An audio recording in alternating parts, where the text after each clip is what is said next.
Sentire Media.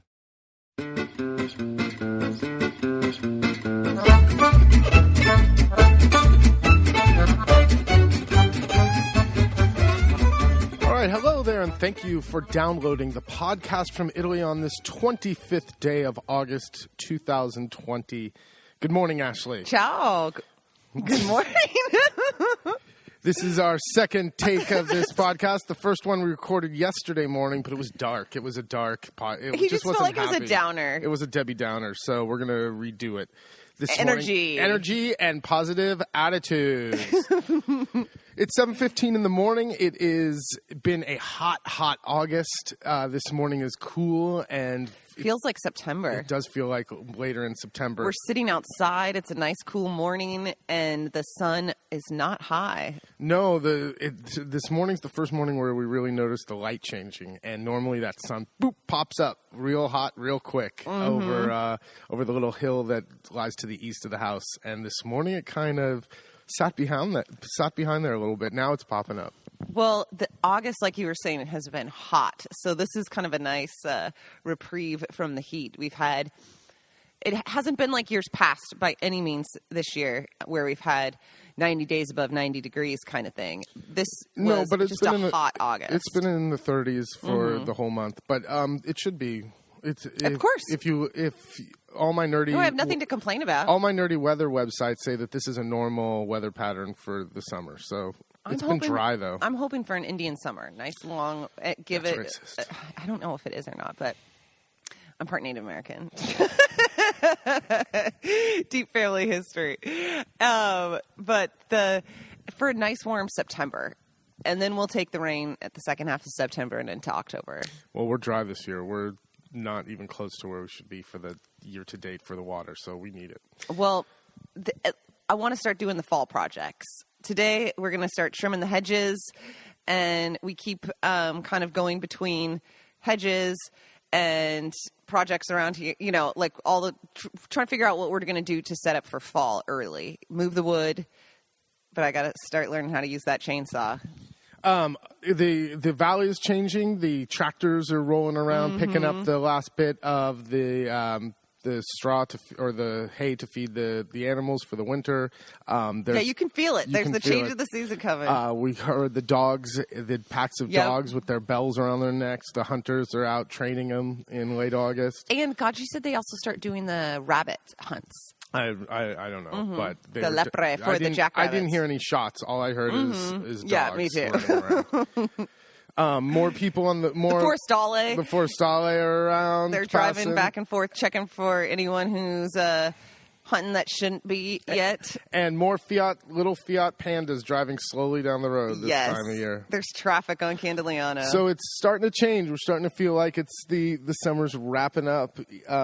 Even though it's supposed to be hot again later on in the week.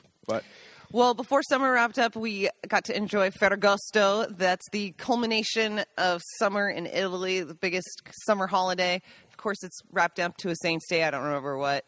Started in the fascist regime. I don't remember why. Wikipedia. We're light on facts. But we were invited by Gaji and some of the yokels, the oldie locals, to a polenta lunch. Now, this is very traditional for Ferragosto. I always think, why are we eating polenta in the dead heat of summer? But it's that they would be harvesting the corn around now.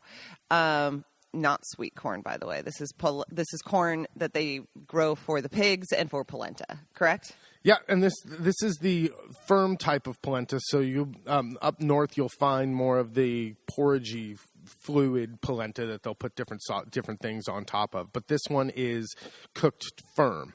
So what they do is it's a almost like a polenta lasagna that they serve. Franchino. Well, take it back. How do they cook it? That's what I was just going to say. So Franchino, the polenta maker, he was also born in this house. He's adorable and just a total character in his mid-80s. And he showed up for lunch at about 9:30 in the morning to make the polenta in his copper cauldron over an open fire. This is old school style, and he then mixes the entire thing by eye and by hand. So he stir, and just adds a handful here and there of the golden polenta, tosses it into the pot, and just keeps on mixing, and does that for a bel po. Yeah, it takes a while to make it. I don't know exactly how long. I've watched him do it, but I haven't seen the whole process. Like in a while, sat there and seen how long they stir till. He stirs until it looks right. I'm sure exactly till it's done. And then he takes you get a towel or like a sheet or a. It's you wet. What is it? Linen, and you damp it. You wet it. You wet linen. You pour it and stretch it out, and then you dump the polenta onto there, and you wrap the polenta in wet linen and let it cool. And this lets it set up and not get a crust on it. Mm-hmm. Then you take a piece of twine, and you slice off. I'm not the cook of the family. Big squares of polenta or squares, rectangles, whatever.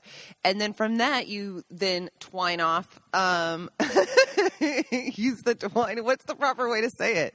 You cut it with twine. Slice it into thinner slices, and you take that and you get a huge that pentola, that like pan pot, that casserole dish. What would you even? It would weigh a ton. It is massive, and you start to layer it with a rich ragu. The sugo, it's not called a ragu. Oh, sorry, sugo. The sugo is a special sugo which means sauce, which is one of those that takes one of those 2-day kind of things, and it's got all the different ground up meats, and it's a very rich,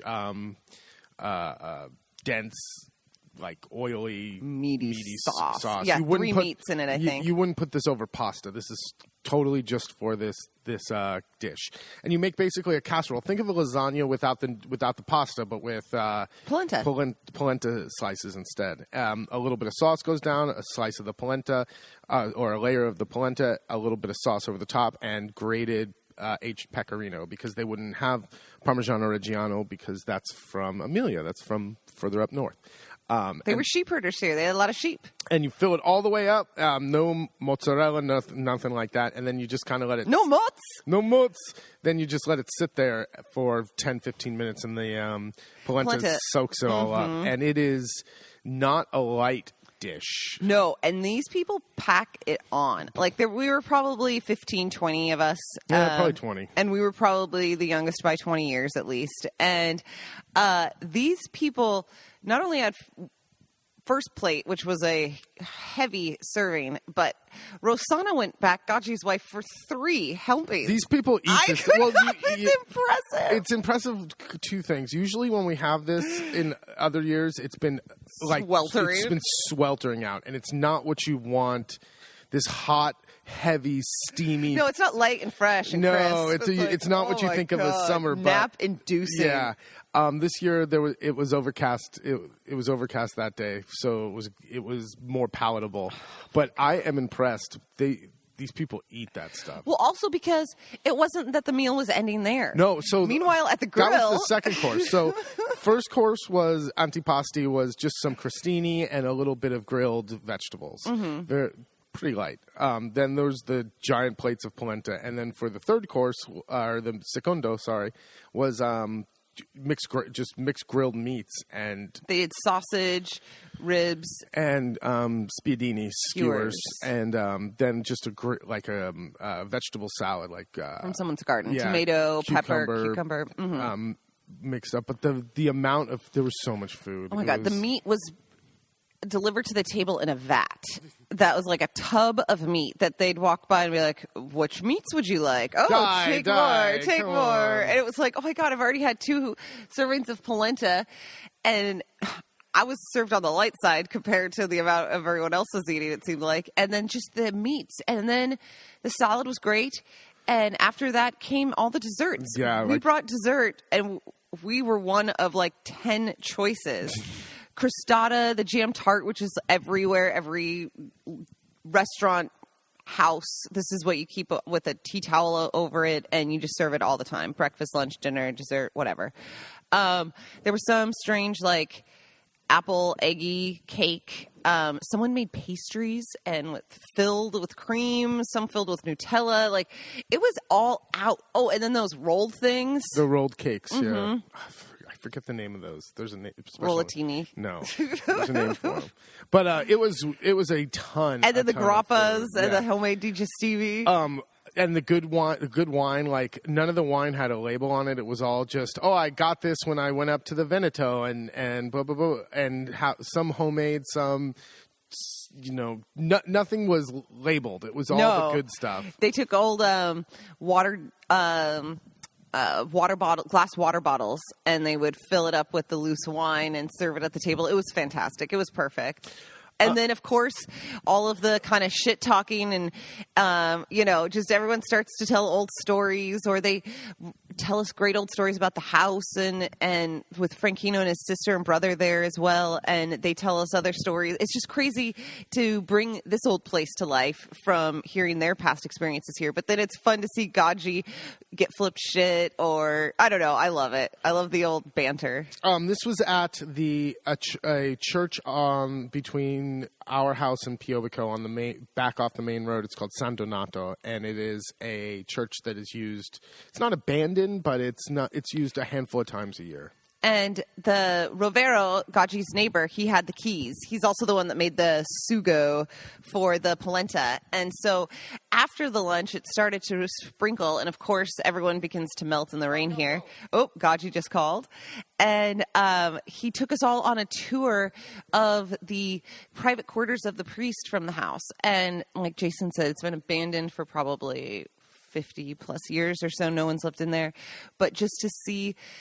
I don't know, to see it again and kind of have this history behind it and the stories, and see the old, not only the holes in the ceiling from where the church bells were atop in the ropes, but then to see the old ropes right there as well. And I don't know, all the little details. It's really cool. And of course, everyone then tries to sell us the place. Oh, you should buy the house next door. There's one up the road. Oh, you mean up that terrible, crappy road? Yeah, but the house is beautiful. So it's hysterical. They want us to live here forever, which is sweet. Gaji, let's see. He's coming back from the phone call. I'm sure this was just his daily check-in, whether he shows up in person for a coffee or he calls. He needs the weather report. Yes, that was, what are we doing today? And did it rain last night? How much? Not much. Not even, you couldn't even call that rain. I was just finishing up about Ferragosto. Oh, and the best part, as if you could eat any more, they send everyone home with huge amounts of polenta, everything, and meat and desserts, platters of everything to take home. We were 20, and there was enough food for 50 at least. Yeah. After we were done with the polenta, I had to help another guy carry the casserole dish. You couldn't even call this a casserole. It is you can't. Giant pan. It still took two people. It was a third gone. There was plenty of polenta. Insane. So other than that, we haven't had much going on. It's been pretty boring out here. All festivals and things are pretty much canceled or very low key. Yes. Not worth driving an hour plus to find out that it's not really going on. No, we've already had 3 strikes. We're out of the festival game. So that's been our highlight for August for sure. Otherwise, we've been jarring. We're starting to jar the tomatoes.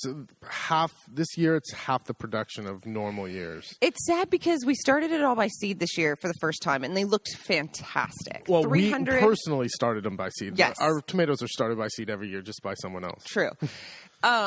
I think they knew what I meant. But so they look great. We were really proud, and Jason was really excited to see what would come, calling this what would be his glory garden. Yeah, not so much. Kind of the garbage garden. It's the garbage garden. It's a disappointment. We're all disappointed in it. The cats, me.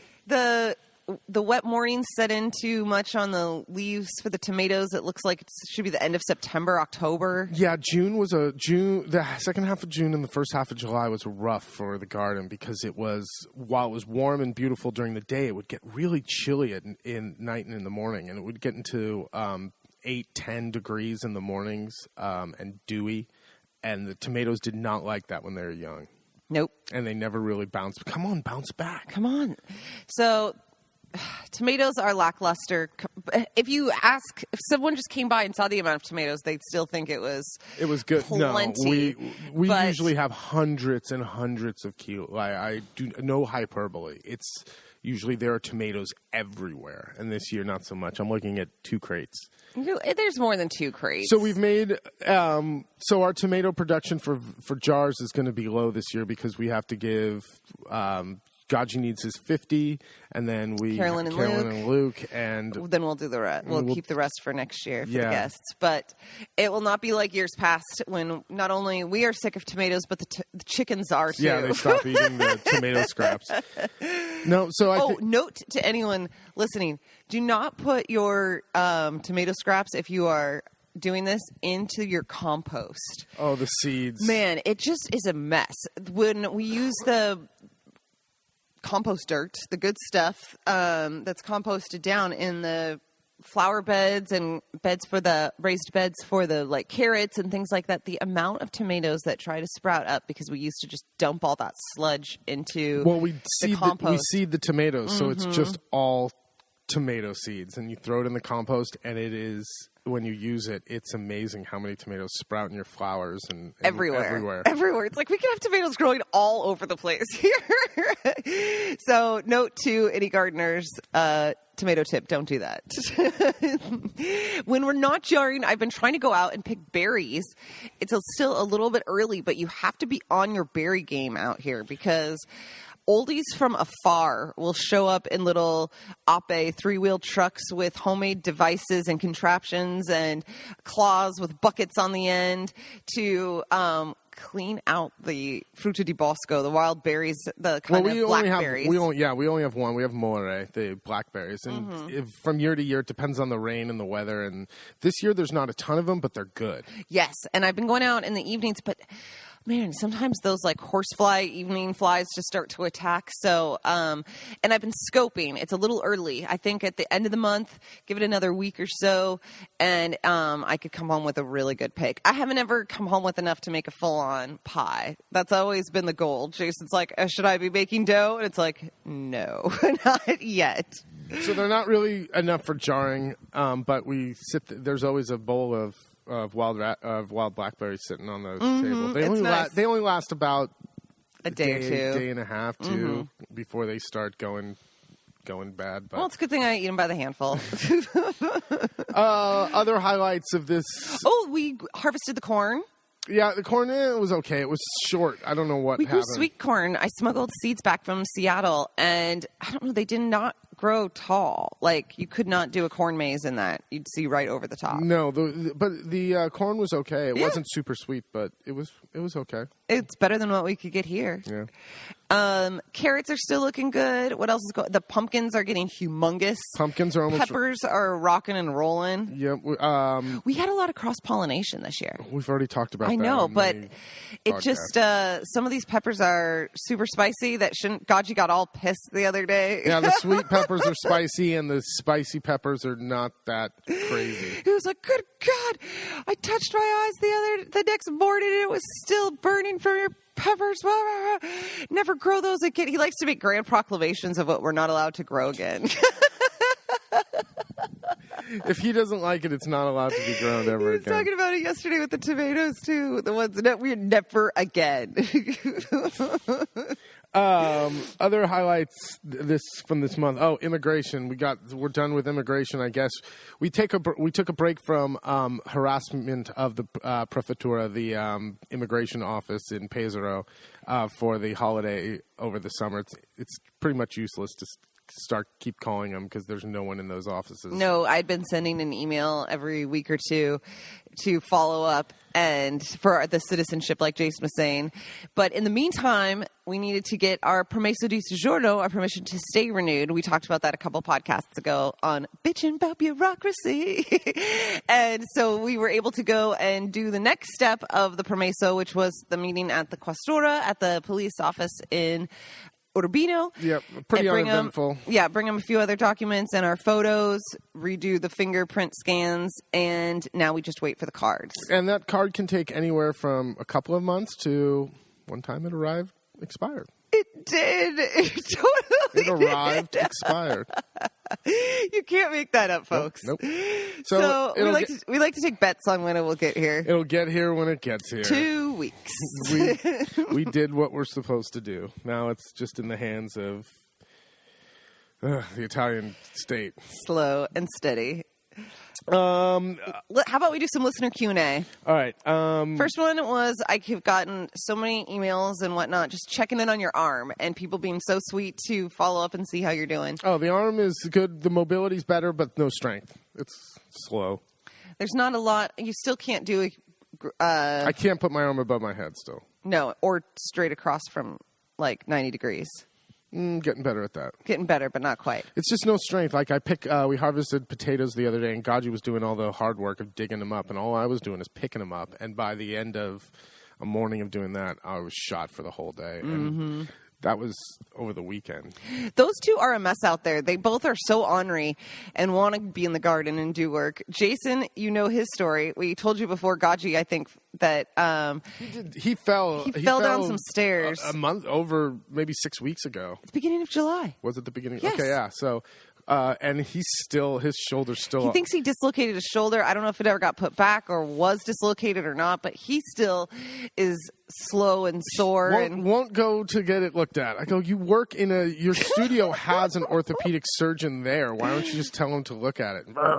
So it's like the contractor's house is always the worst one on the block. For sure. So two guys out there, we barely have two working shoulders. I know, but at least I'm not doing the. No. I let the 71-year-old man do With the bum shoulder. with the bum shoulder. I'm not going to risk myself. No.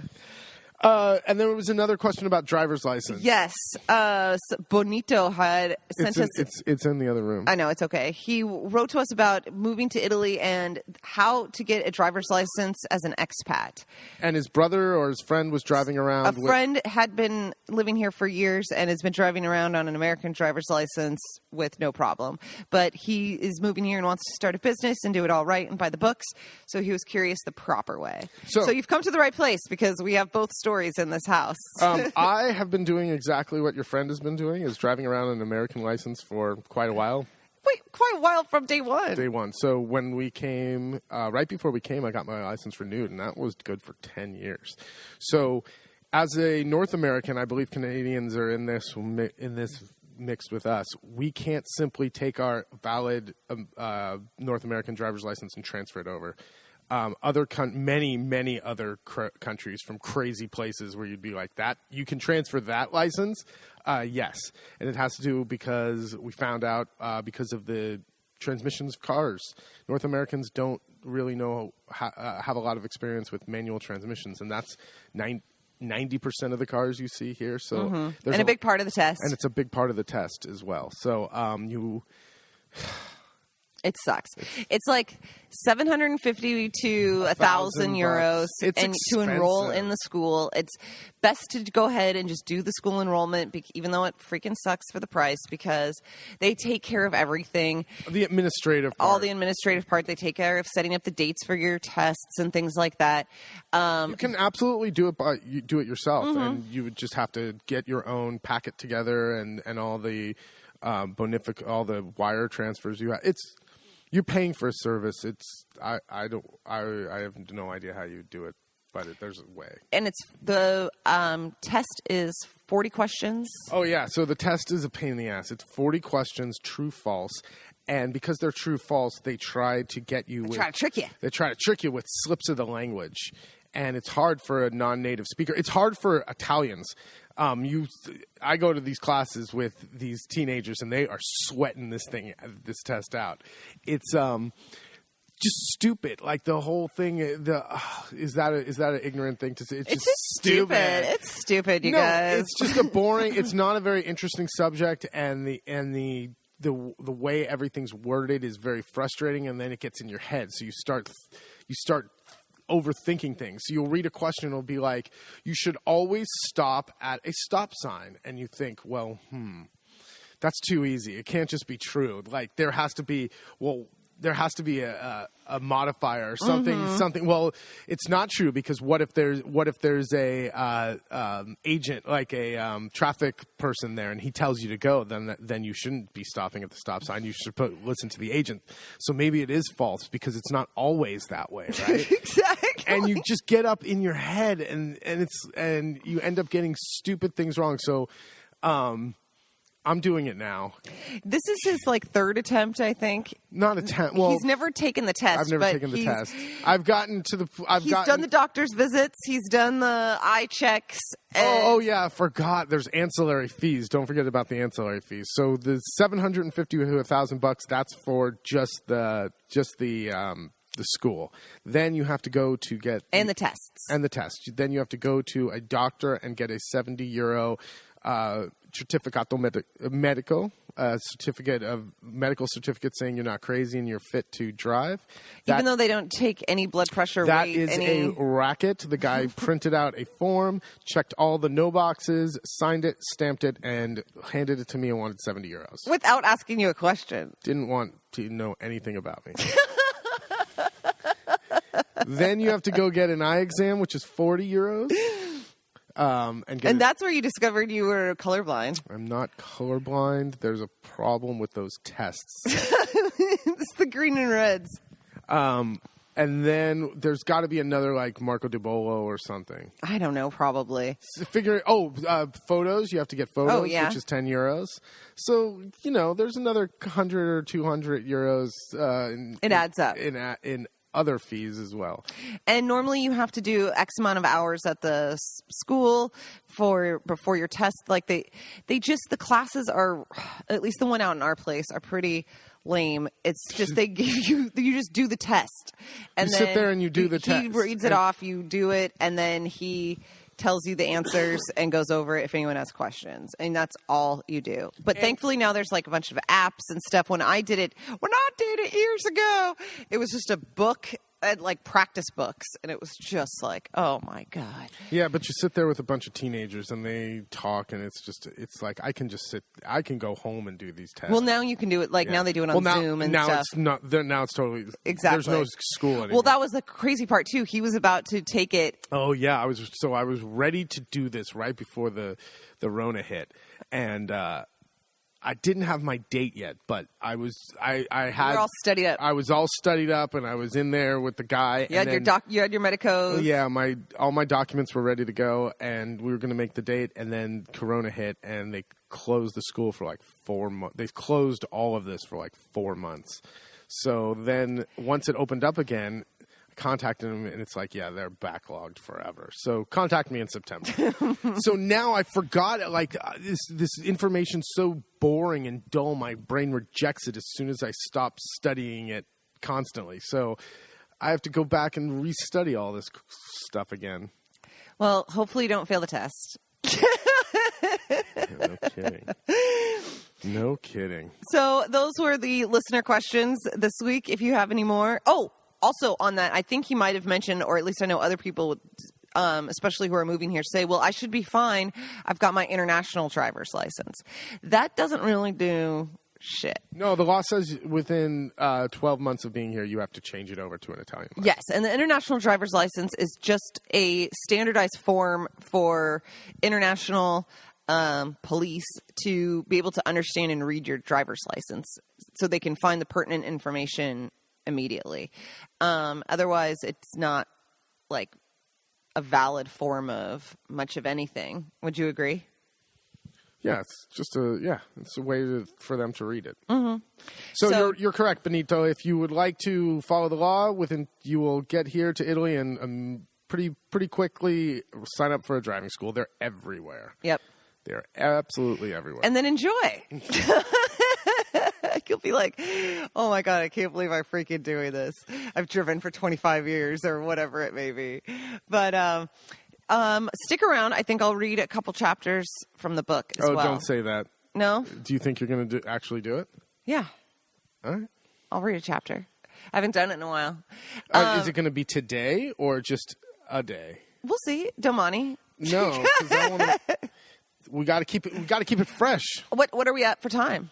29 minutes. Yeah, I'll do a quick chapter. Okay, very good. If you guys have any questions for us to cover, or maybe we will read them, maybe we won't on the next podcast, shoot me an email at info@latavlamarque.com or send us a message from Instagram or Facebook at latavlamarque, LATAVOLAMARCHE. And don't forget, start planning the 2021 vacation of a lifetime.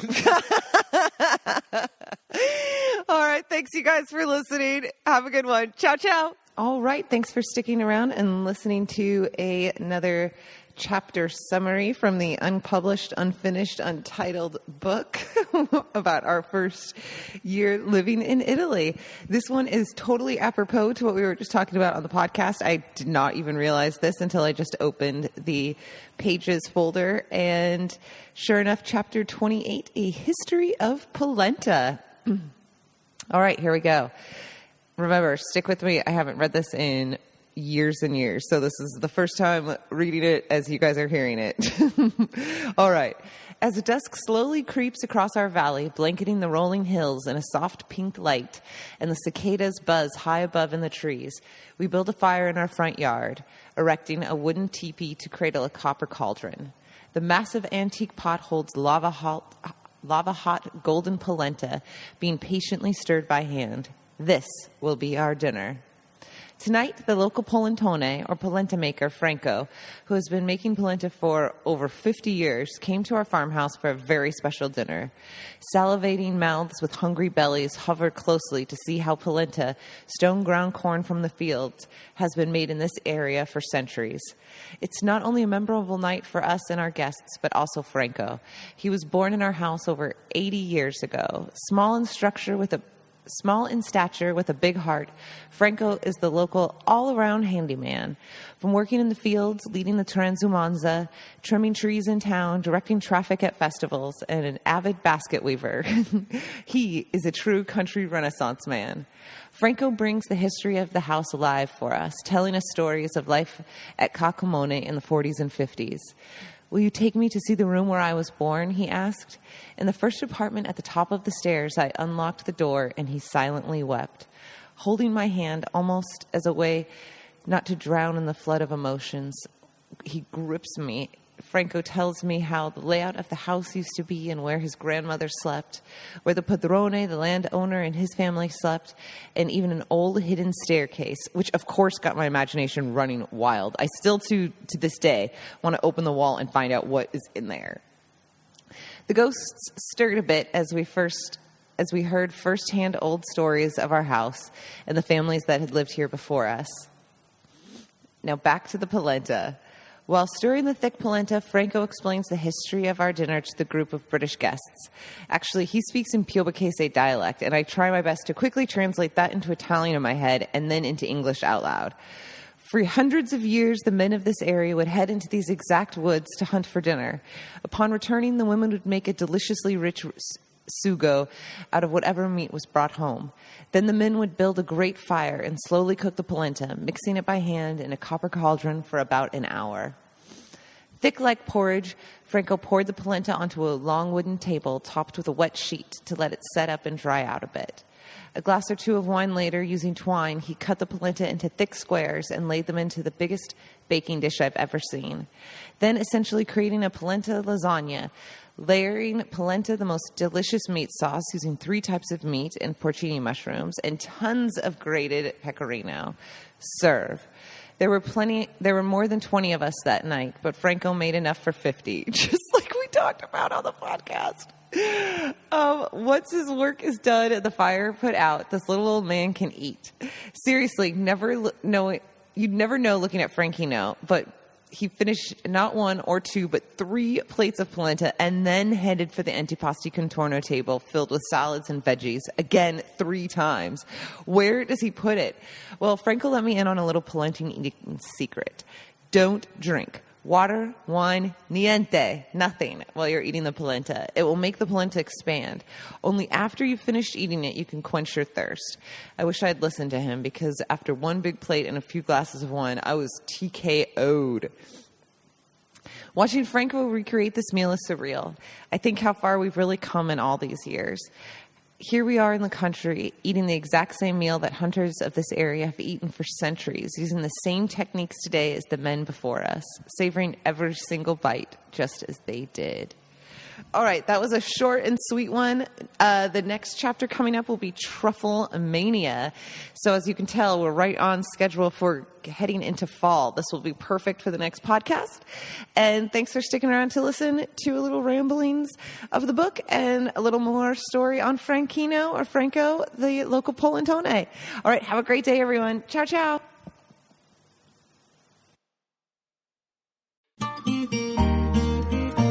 Sentire Media. Hey, podcast producers and show hosts. Do you want to join a podcast network that celebrates all things Italian? At Sentire Media, we understand the allure of Italy and its unique culture. Our devoted team of hosts and producers are all driven by their shared passion for Italy.